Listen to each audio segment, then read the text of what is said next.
আমরা যখন মধ্যযুগের শেষের কথা ভাবি তখন কিন্তু কোনো শান্ত ধীর গতির পরিবর্তনের ছবি ভেসে ওঠে না, বরং সেটা ছিল প্রচণ্ড সংকট আর দারুণ সৃষ্টির এক উত্তাল সময়।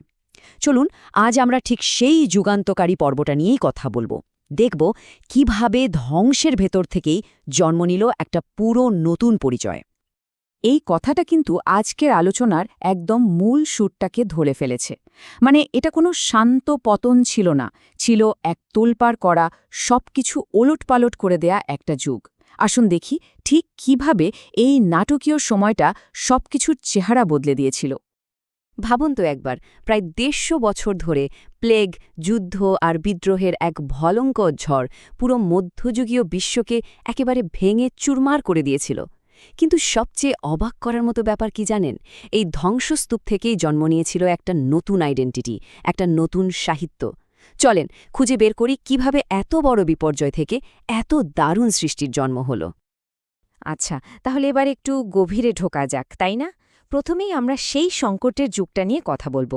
মানে যে পিলারগুলোর উপর পুরো মধ্যযুগীয় পৃথিবীটা দাঁড়িয়েছিল, সেগুলো কিভাবে একে একে ভেঙে পড়তে শুরু করলো, সেটাই আমরা দেখব। এই টাইমলাইনটার দিকে একবার তাকান।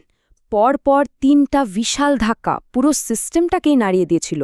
প্রথমে দেখুন ১৩৪৮ সাল ব্ল্যাক ডেথ, একটা ভয়ঙ্কর জনতান্ত্রিক বিপর্যয়। এর ঠিক পরে ১৩৮১-তে হল কৃষক বিদ্রোহ, যা কিনা পুরো সোশ্যাল অর্ডারটাকেই চ্যালেঞ্জ করে বসল।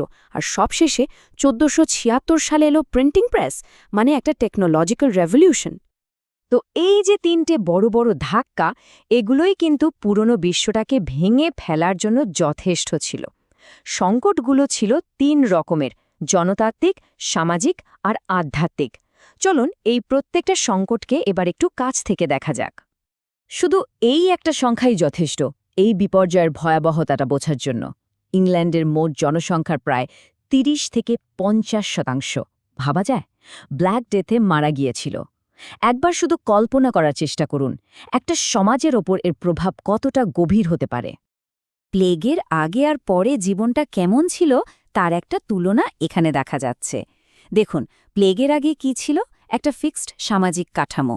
ভূমিদাস প্রথাটা ছিল অর্থনীতির জন্য মাস্ট, আর জমিদারদের কথাই ছিল শেষ কথা।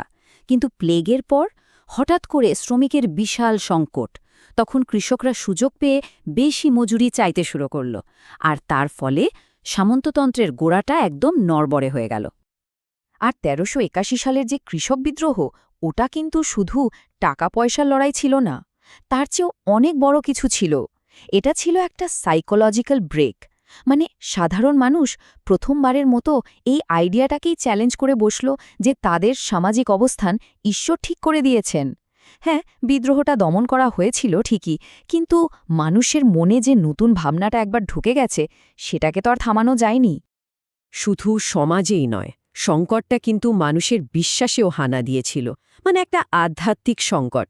জন উইকলিফ নামে একজন থিওলজিয়ান ছিলেন। তিনি সরাসরি চর্চের বিপুল সম্পদ আর ক্ষমতার বিরুদ্ধে কথা বলতে শুরু করলেন। তার দাবি ছিল বাইবেলকে ইংরেজিতে অনুবাদ করতে হবে। তার যুক্তিটা ছিল খুব সিম্পল: আসল অথরিটি হল ধর্মগ্রন্থ, কোনো পাদ্রী বা যাজক নয়। আর তার যারা ফলোয়ার্স ছিল, যাদেরকে লোকে ঠাট্টা করে ললাট বা বিড়বিড়কারী বলতো, তারাই ইংল্যান্ডের ইতিহাসে প্রথম বড়সড় একটা ধর্মদ্রোহী আন্দোলন শুরু করে দিল। কিন্তু এত যে ভাঙচোর, এত যে বিশৃঙ্খলা, তার ভেতর থেকে কিন্তু একটা দারুণ পজিটিভ জিনিস বেরিয়ে এসেছিল। চলুন এবার সে গল্পটাই শুনি, কিভাবে একটা পুরো জাতির ভাষা তৈরি হলো। তো ইংরেজি ভাষার এই যে উত্থান, এটা কিন্তু কয়েকটা ধাপে হয়েছিল। প্রথমত, ফ্রান্সের সাথে যে ১০০ বছরের যুদ্ধ চলছিল, সেটা মানুষের মধ্যে একটা ইংরেজি জাতীয়তাবাদের জন্ম দেয়। এরপর ১৩৬২ সালে পার্লামেন্ট আর কোর্টে অফিশিয়ালি ইংরেজি চালু হল। আস্তে আস্তে লন্ডন শহরের যে ডায়ালেক্ট, সেটাই ব্যবসা বাণিজ্য আর সরকারের ভাষা হয়ে উঠল। আর সবশেষে এলো প্রিন্টিং প্রেস, যেটা এই ভাষাকে একটা স্ট্যান্ডার্ড রূপ দিতে শুরু করল। আর এই যে ভাষাটা ধীরে ধীরে একটা শক্ত ভিত্তি পেল, ঠিক সেই ভাষাটাকেই ব্যবহার করে কয়েকজন অসাধারণ লেখক তাদের এই তোলপাড় করা সময়টাকে সাহিত্যে ধরে রাখলেন।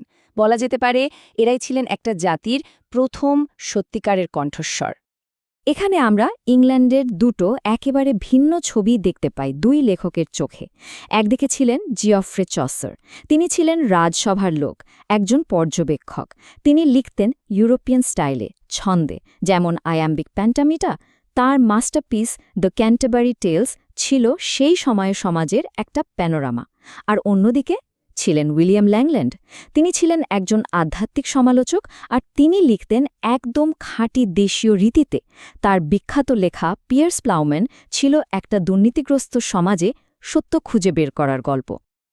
আর চসারের গুরুত্বটা বোঝার জন্য এই কথাটা খুবই জরুরি। তিনি আসলে প্রমাণ করে দেখিয়েছিলেন যে ইংরেজি ভাষাও ফরাসি বা ইতালীয় ভাষার মতো শৈল্পিক আর গভীর হতে পারে। সত্যি বলতে তার হাত ধরেই ইংরেজি একটা ওয়ার্ল্ড ক্লাস সাহিত্যিক ভাষা হিসেবে মর্যাদা পায়। আচ্ছা, এইবার আমরা গল্পের শেষ পর্বে চলে এসেছি, আর এটা সম্ভবত সবচেয়ে প্রভাবশালী একটা অংশ। একটা নতুন টেকনোলজির আগমন যা ইংরেজি সাহিত্যের ভবিষ্যৎকে চিরদিনের জন্য বদলে দিয়েছিল। জিনিসটা কি ছাপাখানা বা প্রিন্টিং প্রেস? উইলিয়াম ক্যাক্সটন নামে একজন ভদ্রলোক ১৪৭৬ সালে এই প্রযুক্তিটা ইংল্যান্ডে নিয়ে আসেন।